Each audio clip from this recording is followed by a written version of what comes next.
Hey guys, how's it going? Really been loving my time here in Vegas. It's been a really eye-opening time, and I've been very inspired, and I just want to thank everybody I've met so far and chatted with. It's been truly inspirational. So I'm going to give you a very abbreviated version of my story in chronological order. It begins in Peru. I was born in Peru. And when I was 7, my mom said, "We're going to Disney World." And I was like, "Yeah, oh my God, amazing." And then we landed in Newark, New Jersey, and they said, "Actually, we lied. We just didn't want you to freak out, and we moved to America." And I was like, yeah, so, all right. So that's, so many years of watching cartoons and just being a total nerd, I learned English and started, I was a total math nerd growing up. Like English obviously was not my strongest suit. And when I got to, when I got to high school, I was able to choose basically, I went to a really unique high school where I was able to choose basically one of various skills that I could take a class in. And one of them was like film, one of them was like graphic design, and I ended up, and basically you ended up choosing, your freshman year, you basically picked a couple of them, and then you chose the one you were gonna do for the rest of your time in high school. And I was like, man, that's a big commitment, like at this age and this time. And I ended up choosing AutoCAD, which was like, my brother was an architect, and so I was like, oh, like this is easy. I've already seen my brother do this sort of, and I'll do that, I don't know. And and one day, like, I was just sitting there in AutoCAD class building just, plans for a museum, I don't know. There's just like a lot of, just lines. And I told, my teacher had this big computer on his desk, this gigantic computer that had this program called 3D Studio Max, which was like a 3D animation program. And it was the only like one that was there. And I mean, this is like 1997. I mean, there's just like, this is like Toy Story had just come out, and it was like, whoa, I think this is gonna be a thing. And I said, hey, if I finish my work on like quickly, can I go jump on the computer and like play around with this animation program? And he was like, yeah, sure, if you finish your work. So next thing I know, by like a couple of months later, I'm basically only doing the 3D Studio Max stuff, and I'm making little animated shorts, and I'm like, oh man, like this is cool, man. I'm making like little stories, and I love this. And so cut to like, towards the end of high school, and it's just like, I'm gonna go to school, and I'm gonna do this for the rest of my life. I'm gonna just like try to work at Pixar or something, I don't know. And everybody's like, well, if you wanna do computer animation, you gotta go to art school. And I'm like, art school? What? No, but it's computer stuff. I'm like doing technical stuff. And they're like, no, you gotta be an artist.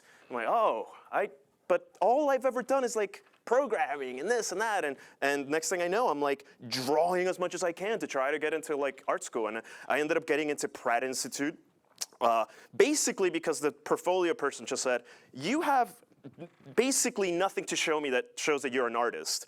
But I brought this VHS tape with me of these animated shorts I was doing in high school, and they're like, we're gonna let you in basically because you've done all these animated shorts. I was like, awesome, great. And they were like, but you're really gonna have to spend all summer like drawing. And I was like, oh, you got it. I totally kind of didn't. And I show up to my first day of Pratt Institute, and Pratt's like one of the most prestigious. At the time, the reason I went to Pratt was because there were only like 4 schools in all of the US that had a major in computer animation. Now basically all of them do, because every animated movie is computer generated. But at the time there was just Pratt and like SVA and a couple other choices. So I get to Pratt, and it's one of the most prestigious art schools in the country, blah, blah, blah. And I get there and I sit in my first class, and I'm like the worst, most talentless guy there. I mean, I feel like I don't belong there. I'm like, it was just like excruciating time in my life where I just felt like at the bottom of of everyone around me. And during that time in college, though, all my friends started taking courses in like other kinds of animation stuff, like 2D animation or animation history. Meanwhile, I started like, I made friends with all these people who were like, oh, I'm a photographer, I'm studying industrial design, I'm doing this. I'm like, this all looks so cool. So I started taking my extracurricular classes in photography and film and graphic design, just because it just seemed interesting to me. It just seemed like fun, and I just wanted to try things, and it was, it's college. And yeah, some things. And I ended up, graduating school, and I ended up, landed on my feet after a year of trying to get my foot in the door, like trying to get work as a computer animator. I was doing, but because I had done all these weird little things during college. Like I left with like not just being a computer animation guy, but I also was able to do all sorts of other stuff. Like I could make, so I was doing graphic design work for like brands like Nautica and Tommy Hilfiger. Someone was like, oh yeah. And then eventually I finally started working in computer animation and advertising, and it was great. And I was like, I made it, I did it. And like a couple of years later, I realized, man, like I really got into this because I liked telling little stories, like in high school on the computer. But now I was just like basically making flying phones or something for a cell phone company. And I'm like, and then I quickly got, like just down creatively. I was like, I need side projects or something. So I started I started making all sorts of like little projects on my spare time. And one of them was this like music video that I directed that like was entirely made with photographs, blah, blah, blah. I don't have time to show it to you tonight. But it did really well, and it was like on Wired, and I was like, man, like, I want to do this full time. Like, this is why am I just like not doing this like all the time? Why can't I just do this all the time? So I'm like, I don't know though. I need to make money. So where do I figure this out? I need time. Like, I don't have time. I'm always working late. I was always, whatever. So next thing I know, one day I'm sitting at work, and I had like a little side monitor that was strictly dedicated to like a web browser, and I was addicted to watching TED Talks, and this is like back when TED had just started becoming like a prominent like online video form, and I went through every TED Talk. I was just like, I'm just there working, like listening to TED Talks.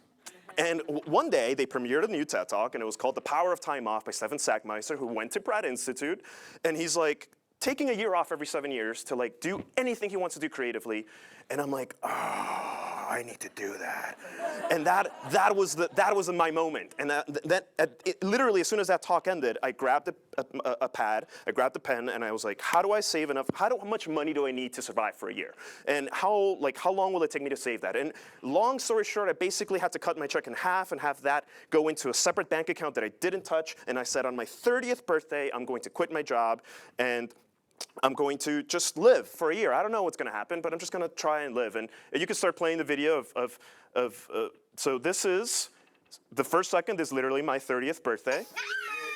And so I have always been really frustrated with my memory. My entire life, I've always just been like, oh man, why can't I remember, and why couldn't I remember to do this like I meant to do, or man, like somebody tells me about something that happened, I'm like, that happened, really? Oh man, I was there? Are you sure? There's photos? Damn, okay.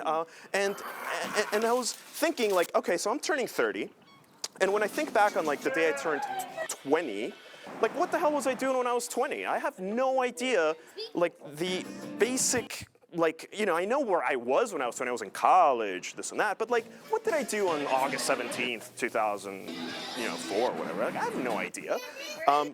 So I thought, man, when I turn 40, I won't be able to remember very well this magical year off that I'll have. That there's one time in my life I might be able to do this. I was like, I have to do something about this. I need to fix my memory, hack my memory, I don't know. But what can I do to remember my year off by forever? So I thought, hey, I'm also really lazy, so it has to be so easy to do that I won't stop doing it, that it'll just too easy to do that I won't not do it. And so I thought, well, I have an HD camera in my pocket at all times, blah, blah, blah. At the same time, I was thinking, well, it's got to be really absorbable, something that I can revisit often and not just like, if I have I was that guy who would just take like 20,000 photos on my vacation, and then I'm like, well, what am I going to do with these 20,000 photos? Just sit around and look at them all the time? I'm never going to do that. So I decided I'm going to record just 1 second of video every single day for a year. But after just like a couple of weeks, I was like, oh man, like, you probably saw this moment where like it said, whoops, I forgot like twice. And when I realized that I forgot, I know why I forgot. I like analyzed my brain. I'm like, I think I forgot because I didn't do anything interesting those 2 days. I just sat around. I'm like, is that what I'm doing with my year off? All right, like, this is going to be a lifetime project because it's so easy to do. I take my phone out, record a little moment, put it down, and I'm basically generating a movie that includes every day of the rest of my life. It comes out to about 1 hour per decade, and so if I live to see 80, I will have a 5-hour video that's like 50 years of my life. And I'm like, hey, this would be way cooler to leave behind than like, I don't know, a tombstone or something. Like 2 months into this year off, I was a TED junkie, and so they posted on their Facebook page, hey, we're gonna have the first ever TED auditions. And I'm like, whoa, man, that's what an unbelievable opportunity. I wish I was like important enough to have an idea worth spreading. I don't have anything though. And then like, I really just didn't, I was like, I don't have anything. And then I had a little tab open on the top of my browser and it just stayed there. And like a week later, I was recording my second of the day and I was like, oh, this thing maybe is an idea worth spreading, okay. And I like literally submitted my video with like 8 seconds to spare on like the deadline to submit to the TED auditions. And I was just like, oh, it was like, it took forever to upload to YouTube, but it wasn't working, it was password, I don't know. Then 2 weeks later, I get an email saying, hey, come to New York. Oh, you live in New York, so you don't have to come here. But like, you just take the subway here, and you and 17 other people out of 1,000 people have been chosen to give a TED Talk, and you know, with the possibility of going to the TED conference and doing it live there. And I'm like, unbelievable. And so there was this one little moment you guys would have seen where I was like jumping, like going on the TED stage, and that was my side. I ran up with my camera up. And I ended up, I mean, I totally screwed it up, but they still selected me, and me and 3 other people, including Reggie Watts, were selected to go to the TED conference. It was the craziest moment of my life. And I was up on stage, like, oh, gorgeous, walking around, like, oh my God. And I totally forgot most of the things I wanted to say, but I still kind of got through it, and it was a life-changing, obviously, a moment in my life. And that, literally, me being on the TED stage was exactly 7 days after I had turned 31, so I was able to premiere like the first full year of the 1 second every day thing. And in my TED Talk I talk a lot about this, but I don't think I have a lot of time for that. But part of it is essentially that like by being forced to record at least one woman every day, I'm forced to record the bad things in my life too, not just the good stuff, right? Like we tend to take our phones on when something awesome has happened. It's like, oh wow, that's beautiful. This is a horrible moment. Let me take my phone out, and you don't never do that, right? Like. But it's given me a lot of perspective and context on like how I'm spending my time and how meaningful it is to actually have a memory of the tough times that I've gotten myself out of, or as a family we've gotten ourselves out of. You know, one of the things that I like to say about these little seconds is that they are like a secret code for me, because only I really know the context under which I recorded something. Like sometimes I'll record something totally meaningless, but I know why I recorded that. It's because maybe I just had this like conversation with somebody or something, but nobody else would gather that from there. And sometimes I'll record a beautiful thing, but I was like, I was just recording a beautiful sunset or something. So. You know, I left after the conference. I was like, this video went viral online. A lot of people saw it. It was on like the front page of like Reddit twice, I think. And people were like, oh man, I want to do this. And leading up to it, I was already thinking, man, I wish this was easier to do, because I did have to actually bring all these videos into my laptop and go into Final Cut Pro and editing. Good thing I took a video editing course in college, and put this video together. And I thought, okay, maybe I should make an app for this. And so I'm like, all right, well, I don't know how to make an app. I'm like, I've been jumping around all these different skill sets for my entire life. And I was like, well, let's do it again. I don't know, we'll start from scratch. How do I Google? How do I build an app? I don't know. And next thing I know, I knew that I was going to need a very talented developer, blah, blah, blah. And I thought, well, maybe, you know, I can get this actually funded through Kickstarter. So it is my 31st birthday. Cool. If you could play the next video now. Basically, I thought, well, if I want to bring this idea to everyone, then it needs to be so easy to do that I want it to be exactly anyone to do this too. Like what I wanted it to be. Basically, I basically sat down one day and I said, what do I wish existed? And I thought, I wish it looked like a calendar. And I wish that it would just look at, all my videos would be there that I shot. I could shoot as many videos as I want during that day. And I want this little like scrubber thing on the bottom that I can just move around, and it's already set to 1 second. So I just have to move it to the exact second that I want, and then I can preview it, look at it. I should be able to have frame nudgers on the left and right, because that's the kind of control I have in Final Cut Pro. I mean, when you only have a second, you want to make it, you know, you got to be the right second, right? So you want to be like, all right, like you want to get that right. And then, like, essentially, I wanted to look like a collage, almost like a.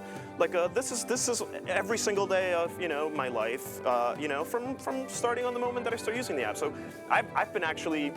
So we did get funded through Kickstarter. I basically generated the most amount of backers ever for an app until this day. I think it's 11,281 backers. And we raised 3 times what we needed, and the community's been absolutely amazing. and like that in itself has been just like a very inspiring thing in my life to just like connect with all these people. And so now there's a couple of 100,000 people using this app now, and I get sent these amazing glimpses of life outside of my own weird life bubble, you know? Like there's 1 second every days of dogs, and 1 second every days of like, you know, people just like what they're wearing every day, or you know, a bunch of these videos have gone viral. This one couple did a 1 second every day of their baby. So like that got, I mean, that was like on time. It was literally just like from the womb to like walking in like 5 minutes, and you just see this evolution of this baby. It's unbelievable. It's one of the most beautiful things I've like, every time I watch it, I'm like, I just got covered in chills, and I'm just super excited. One last thing I wanted to share is that, you know, that this is kind of where we are now, but in the next like 2 months we'll be launching a way to now start bridging all these things together. Like what my long-term vision always was from the beginning was, well, you know, I think I end my TED Talk by saying, like, you know, imagine if like thousands of people were doing this, and it's just like, well, like, imagine if we could just all just post our second of today, and we could all, you know, based on the amount of people in here, I could probably generate like a 2-3 minute video that's like our favorite moment, our best moment of all of us today, you know, and share that together and just see what is it that we all found most memorable about today. And I'm really excited to be figuring all that out as we move forward with 1 second every day. And thank you for your time.